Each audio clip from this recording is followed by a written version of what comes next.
Al Jazeera Podcasts. Hey everyone, Malika here. After a deadly crackdown in Iran, protests that began late last month now appear to be easing, with witnesses telling Al Jazeera many are staying home because of the sheer number of people killed. In the U.S., President Donald Trump initially warned the United States was locked and loaded if Iran violently targeted peaceful demonstrators. But his rhetoric has since softened. And while protesters demand profound political change, there's little evidence they're calling for U.S. intervention, an idea many on the ground have rejected. This is not the first time protest movements in Iran have been taken up by outside actors and used as an argument for intervention. Today, we're taking you back to the 2022 Woman Life Freedom protests to look at how foreign actors, from governments to online networks, have long used Iranian dissent in ways that flatten internal debates and take the agency away from Iranians themselves. This episode originally aired October 19th, 2022, and was led by our guest host, Halla Moheiddeen. All dates and references are from that time. This weekend, a fire in Iran's notorious Evin prison provided visual evidence that after a month of protests, Iran has not settled down. Smoke was seen rising from the facility and gunshots were heard. The Iranian government says the fire is unrelated to the protests, but for many Iranians, it's hard to trust the government right now. Meanwhile, the UK and the EU are sanctioning Iran's morality police and Canada's sanctioned members of Iran's Revolutionary Guard. When 22-year-old Mahsa Amini was killed, her image and the image of what happened to her spread online. Now Mahsa Amini is the most popular hashtag in the world. So what stoked this social media movement and an army of Gen Z girls in Iran? I'm Halla Moheiddeen, and this is The Take.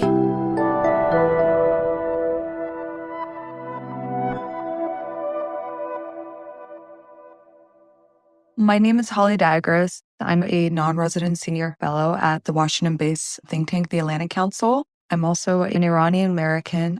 And what Holly focuses on is social media in Iran. Iranian social media habits and how the Islamic Republic's repressing the online space. Before these protests broke out a month ago, Holly wrote a report, Iranians on hashtag social media. It was groundbreaking. She'd been following a number of young Iranian women posting about clothes and fashion trends in Tehran. They're like influencers everywhere, she says. They just want the ability to be themselves like ordinary teenagers. And now, as these same women take on their government, the world is watching and asking Holly about the research she's done. It's been extensively cited in the media since the protests broke out. After September 16th, pictures of Mahsa Amini went viral. As Iranians responded, it was clear much of this protest movement would be happening online. Photos of her at the ICU had gone viral with the phrase hashtag Mahsa Amini.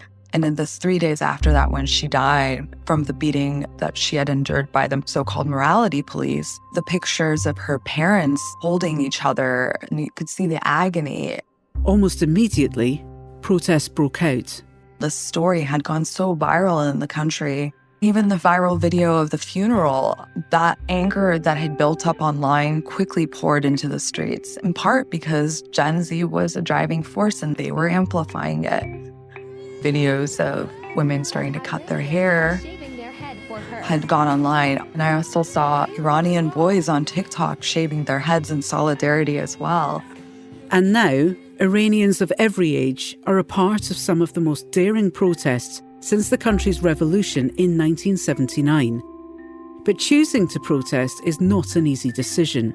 It could mean detention, prison time, and even death. Rights groups now say 240 protesters were killed by Iranian security forces, dozens of children. Holly says she's seen different reactions from the influencers she follows. Some have become a little more political since the protests have broken out. Others are erring with caution. They're not saying anything. For example, I follow an Instagram influencer and she's still doing her thing. Her posts seem to insinuate that all things are well. That's not the case with everyone Holly is following, though. She took a special look at Gen Z, the youngest generation now. They're in their tweens, teens, and early 20s. They're well-read and articulate. Their government might be teaching them one thing at school, but thanks to the internet, they're able to do their own research. They're self-aware. Gen Z is a force to be reckoned with, and they post vlogs about their lives. They do TikTok dance videos. They take selfies. The difference is they live in the Islamic Republic of Iran.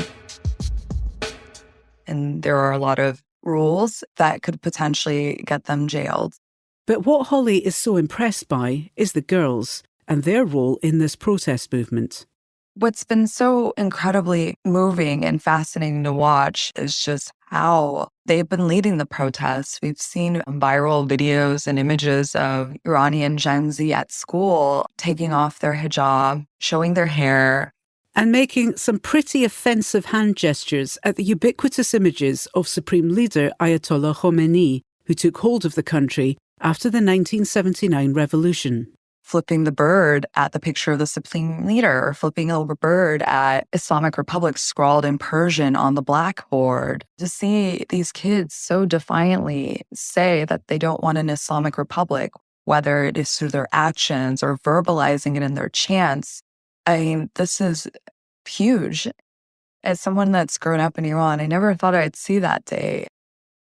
But in what seems to be an effort by the current Iranian government to keep these videos from circulating, they've shut down WhatsApp and Instagram. So you may be wondering how people are still getting on the internet. Well, the shutdown's restrictive, but it's not a complete blackout, Holly says. There's no total internet shutdown in the way that there was in November 2019. This central highway in Tehran was blocked by protesters on Saturday, a day after the government raised the price of petrol by 50%. In 2019, protests broke out after an announcement by the Iranian government that they would be increasing the price of fuel. Persistent sanctions from the United States and the West crippled Iran's economy, separating it from much of the world. And increasing fuel prices made it worse. So people took to the streets. But Holly said the government's response to the protests was different then. You weren't really getting information out at all, except from people that had access to special internet that was used by universities or journalists. So there was straight up a blackout. And it took a good week for footage to come out. Security forces used that internet shutdown as a cover to arrest and kill thousands. So it's interesting that we haven't seen that total blackout in the same manner. And I think that, again, has something to do with the use of the internet as a form of income and revenue. Being an internet influencer in Iran can be lucrative, just like it can be almost anywhere else. But it's not like getting on the internet is easy now. It is very tough for Iranians to get online. I should note that 35% of the world's most popular websites, including social media websites like Twitter, YouTube, Facebook, are blocked, and Iranians use circumvention tools like virtual private networks or VPNs to surpass this censorship. And now, Holly says, those VPNs aren't working. So you're hearing stories about people using dozens of VPNs just to get that information out to the world. And part of the reason is a new internet, quote, protection bill. Iran's parliament first tried to pass it a little over a year ago. When news broke out that they were thinking about debating it, many Iranians were outraged. It would potentially separate Iranians from the international internet that you and I use, and they would be forced to use the domestic internet. They would no longer be able to share these videos that we're seeing coming out of the country with these protests. At the time, the bill didn't pass. But Holly says that didn't stop Iran's hardline president from putting it into effect.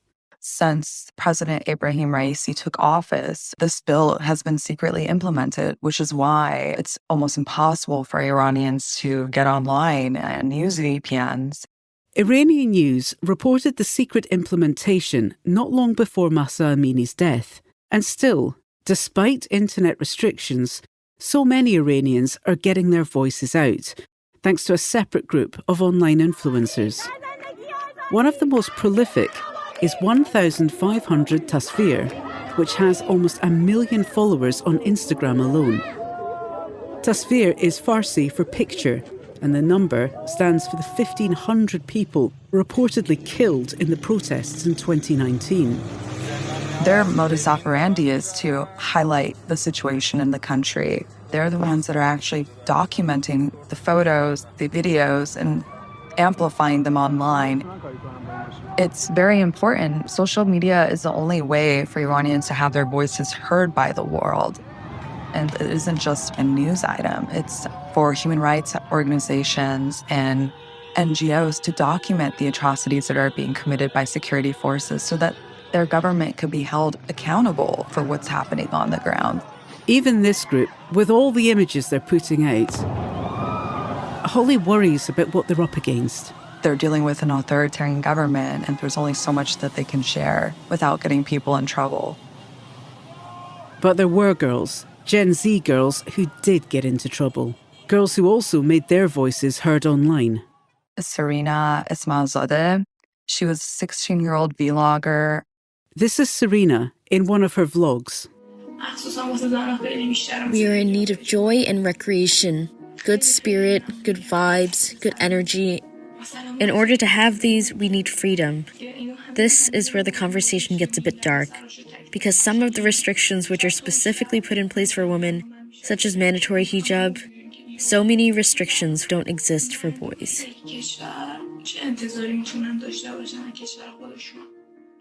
She liked to sing at the top of her lungs to Hosier's Take Me to Church. She was beaten to death by the security forces. And then another girl, also a teen. Nika Shah Karami, also I think 16 years old. Nika was filmed burning a scarf over a dumpster. But there are also other videos, Holly says. Video of her just being an ordinary teenager, singing as well, doing ordinary teenage things. She disappeared for days before her body was found. It's devastating to watch, but what's even more tragic is that they've also pressured her family into forced confessions on state television. It's stories like this of Gen Z and the sacrifices that they're willing to make. They know full well that they'll be beaten to death by batons or shot with bullets, but they keep moving forward. And if you ask them, some of the kids, the protesters that I've talked to that are Gen Z, they'll say, well, every time one gets killed, more of us rise up. The protests continue in Iran and also outside the country. After the break, how big is this social media surge? Who is driving it and why? As memes and protest videos pour out of Iran, women around the world are also taking to social media in solidarity. From Europe to the US to Canada, they're cutting their hair in support. Stars like Juliette Binoche are also extending their support with this symbolic act. Holly says these acts of symbolism do a lot. It gives them more momentum to want to keep going. Whether that will pan out, it's really hard to say, but they really see social media as the only way to have been heard. And the numbers seem to echo that response, at least at first glance. That's what Marc Owen Jones at Hamad bin Khalifa University in Qatar says. I'm an associate professor in Middle East Studies and I focus on digital disinformation on social media. Marc has figured out ways to find out if a tweet is from a person or not. I developed methods to detect bots, automated accounts, and that just got me interested in finding other means of social media manipulation online. And he's had plenty of tweets to keep him busy since the Iran protests broke out. We've seen now 300 million tweets on the Mahsa Amini hashtag in Persian. 300 million, for context, is massive. To give some other comparisons, Black Lives Matter in a period of 6 years gave about 63 million tweets. The word Ukraine, just the word Ukraine in English since February 24, has appeared about 250 million times. So the hashtag Mahsa Amini in a period of a month has even outstripped the word Ukraine. the volume is it's incredible. And the volume itself means we need to ask questions of where those tweets are coming from. This, of course, is not to dismiss any of the very real feelings and the real protests on the ground, but clearly something is going on social media that would indicate coordinated behavior, potentially inauthentic behavior. So who is so tweet happy? Where are all these tweets coming from? That's a good question. Who is tweeting these things? Okay, so let's start with the obvious one. Political activists, there's journalists, there's real people who are politically involved using this hashtag, right? Of course, that's happening. What's very interesting, though, is there's this sort of unaccountable tweeting about this, fundamentally anonymous. Meaning no profile picture, no location, very hard, if not impossible, to trace. And then there are groups that are a little less anonymous, but maybe a little bit more surprising. The BTS army.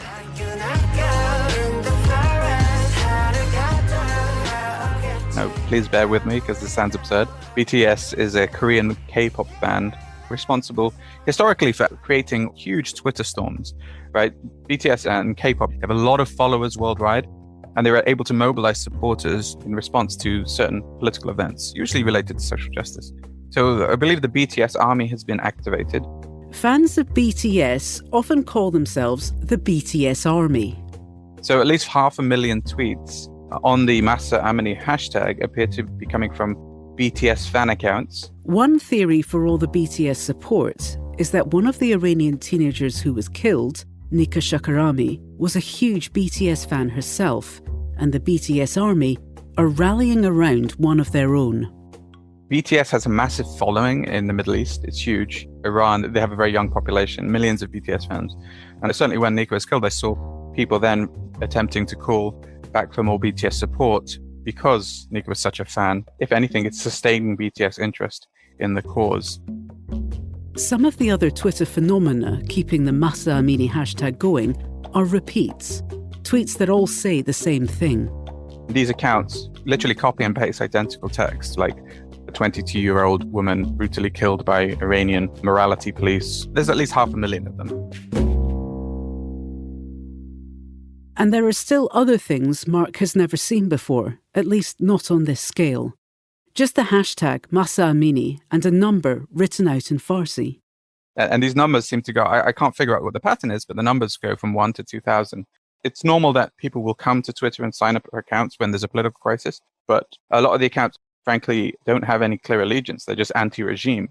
What it looks like is that someone has created a bunch of new accounts for the purpose of platform manipulation. That's at least what I think is going on. And it implies coordination. Then there is a whole different category of tweets and social engagement, Marc says. There has long been a number of groups, states and actors trying to control the online narrative when it comes to the Middle East, and particularly Iran. There's obviously a lot of people who want to exploit the situation in Iran for their own interests. One of the groups tweeting and posting in support of the protests with the hashtag Mahsa Amini is Mujahideen al-Khalq, sometimes known as MEK. On Tuesday, October 18th, one official MEK account tweeted about the protests with the hashtag Mahsa Amini and Iran Revolution 2022. Some people call it a cult, others call it a political opposition group. They were expelled from Iran for their activities. They blew up parliament, they killed a number of senior Iranian officials, and they had to flee. And now they're headquartered in Albania. So they were forced to sit in front of computers all day and engage on social media, creating multiple accounts. MEK is focused on one thing: regime change in Iran. And the government still considers MEK a terrorist group. For years, they were also listed as a terrorist group in the US, but were later delisted as they found allies among US politicians. They were particularly popular with associates of US President Donald Trump.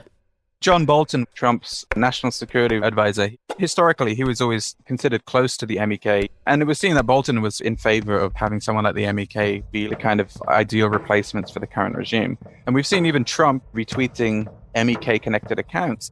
One of those accounts was from this Twitter farm in Albania. Heshmat Alavi, a self-described human rights and political activist with 30,000 followers on Twitter. Which was found out to be an MEK account run by 3 different people at least. It wasn't actually a person that existed, although it was using a single avatar. It was embarrassing that the Trump administration was hoodwinked into believing this group of coordinated tweeters was a real activist proposing a credible alternative to the government of Iran. But the group is still active, still bent on regime change, and has now latched on to Mahsa Amini. Marc says the Trump episode is a reminder of how dangerous and deceptive social media can be. If someone tweets something who's high up or authority, like the president, it's already an indicator that they have the ear of someone influential. Also then has this corollary thing where it, in theory, could make Trump supporters pressuring their Congress people to support regime change in Iran. There's a cyclical effect in potential, in theory. And this is the whole point of social media. This is why influencers are targeted, to try and create this kind of public pressure. And other groups, Marc says, are taking a leaf out of the same book.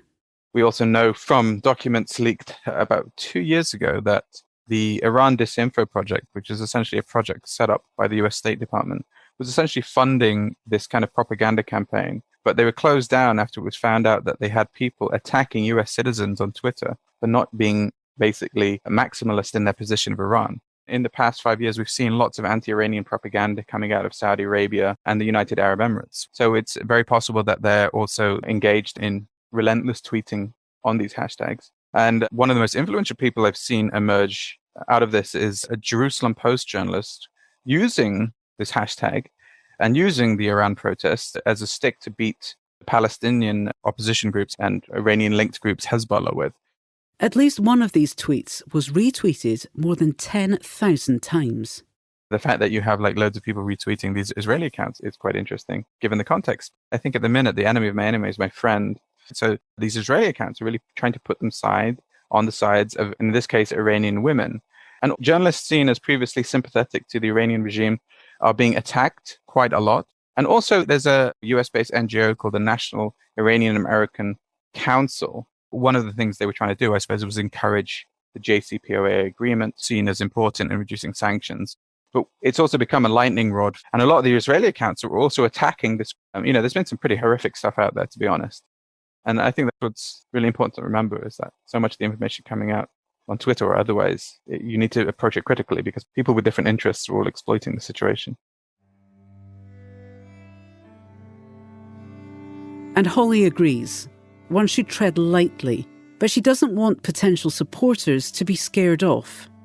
I think the most simple thing is to follow the right people online. We're only a few weeks into these protests, she says. You don't have millions of people out in the streets yet. The Iranian people don't need skepticism. I think they just need our support right now. Draw attention to what's happening in their country and let them decide their fate and what they want to do. And that's The Take. This episode was produced by Amy Walters, with Negin Owliaei, Chloe K. Lee, Alexandra Locke, Ruby Zaman, Ashish Malhotra, and me, Halla Moheiddeen.